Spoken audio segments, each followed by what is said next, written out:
চিংড়ি মাছ খেতে আমরা সবাই পছন্দ করি। তো চিংড়ি মাছের বড়ি হলে তো আর কোনো কথাই নেই। তো এই ছোট চিংড়ি মাছগুলো দিয়েই কিন্তু আজকের এই বড়া রেসিপিটা নিয়ে এসেছি। আর এটা খেতে এত ভালো লাগে, গরম ভাতে কিংবা শুধু শুধু নাস্তায় খুবই ভালো লাগে। তাহলে চলো আজকের রেসিপিটা এখান থেকে দেখা যাক। নমস্কার বন্ধুরা, সুমিস ভিলেজ লাইফে আমি সুমি সবাই সাথে আছি। আজকের রেসিপি এখান থেকে শুরু করছি। এখানে আমি কিছু কুচো চিংড়ি মাছ নিয়ে নিয়েছি।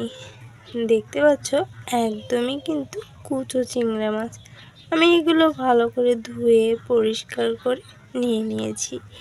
এগুলো আমি বেটে নেব পাটায়, আর সেজন্য ভালো করে ধুয়ে নিয়েছি। এবার বেটে তারপর আর কি মশলা দেবো তোমাদের সাথে শেয়ার করব। তাহলে চলো পাটায় বেটে আবার তোমাদের সাথে ফিরে আসছি। চিংড়ি মাছটা আমি এখানে সুন্দর মতো বেটে নিয়েছি। আমি একদম মিহিন করে বাটিনি, আমি একটা বাটায় দিয়েছিলাম, আর তাতেই দেখো চিংড়ি মাছটা কত সুন্দর হয়ে গিয়েছে। একদম কাদা মতো করে বাটবো না, এরকম একটু আধা বাটা করেই নেব।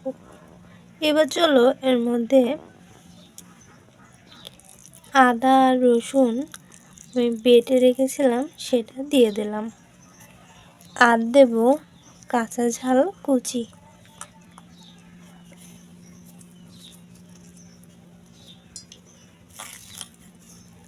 এবার এখানে পেঁয়াজ কুচিটা দিয়ে দেবো। এটা একটু ভালো করে হাত দিয়ে কষলে দেব।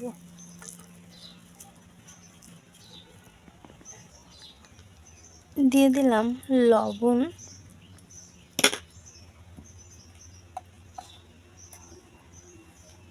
এবার দেব হলুদের গুঁড়ো,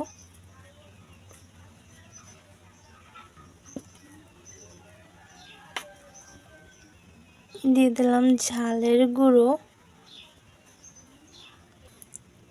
এবার দেব জিরে বাটা। এগুলো এর সাথে একটু মাখিয়ে নেব। এবার এখানে দিয়ে দেব বেসনের গুঁড়ো, আর দেব কিছুটা চালের গুঁড়ো। চালের গুঁড়োটা এটা আমার শুকনো চালের গুঁড়ো ছিল, সেটা আমি দিয়ে দিলাম।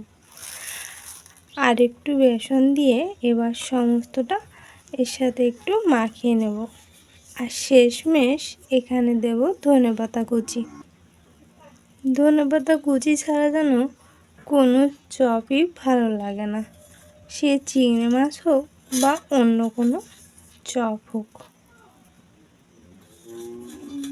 এবার চলো এগুলো সমস্তটাই ভালো করে হাত দিয়ে মেখে নেব।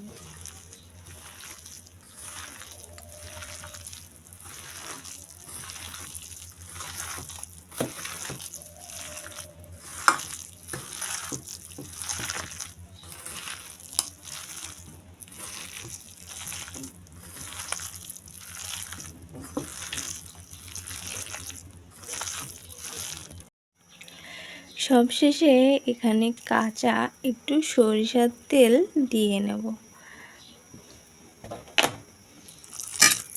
এটা দিয়ে আর একটু ভালো করে মাখিয়ে নেব।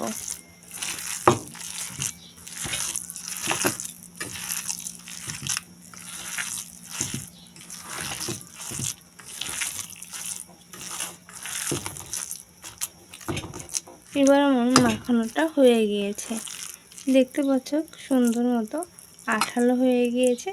এবার চলো তেলটা গরম করে নিয়ে তারপর ভেজে নিই। আমি সরিষার তেলটা গরম করে নিয়েছি। এবার চলো চপগুলো দিয়ে দিই।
চিংড়ি মাছের চপগুলো কিন্তু আমার ভাজা হয়ে গিয়েছে। এবার চলো এগুলোকে তুলে নিই। আমি আগে এখানে ভেজে তুলে নিয়েছিলাম, আর এবার এগুলো ভেজে তুলে নিলাম। আমি কিন্তু অল্প তেলেই চিংড়ি মাছের চপগুলো ভেজে নিয়েছি। তোমরা চাইলে কিন্তু ডুবো তেলে এগুলো ভেজে নিতে পারো। তো পছন্দ মতো তেল দিয়ে এই চিংড়ি মাছের চপগুলো ভেজে নিলে খেতে কিন্তু দুর্দান্ত স্বাদ হয়।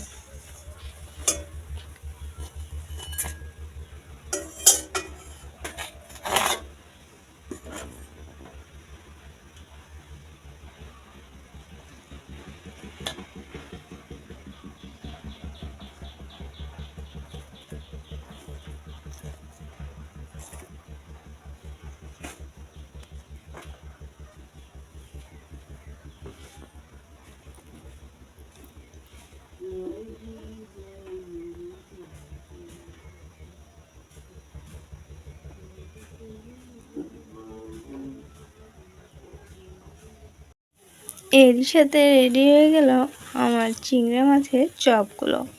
চিংড়ি মাছের চপগুলো দেখতে যেমন লোভনীয় হয়েছে, খেতে কিন্তু দারুণ টেস্টি হয়েছে। তাহলে চলো তোমাদের একটু ভেঙে দেখাই। আর দেখো, এটা একটার গায়ে একটা শব্দ শুনলেই বুঝতে পারছো কতটা মচমচে হয়েছে। এটার বাইরেটা যেমন ক্রিস্পি, ভেতরটা কিন্তু তেমনই নরম। তো তোমাদের একটা ভেঙে দেখাই। এই যে দেখো, ভিতরটা দেখো, আর বাইরেটা কিন্তু সুন্দর ক্রিস্পি হয়েছে।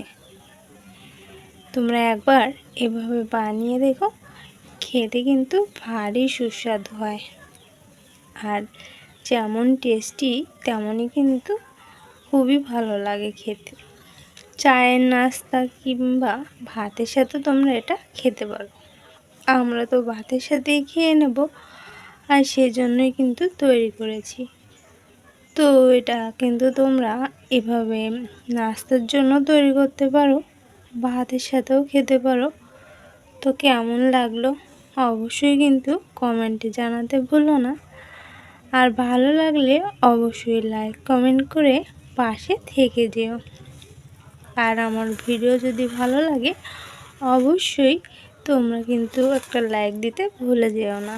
তোমাদের একটা লাইক আমাকে ভিডিও করার উৎসাহ অনেক গুণ বাড়িয়ে দেয়।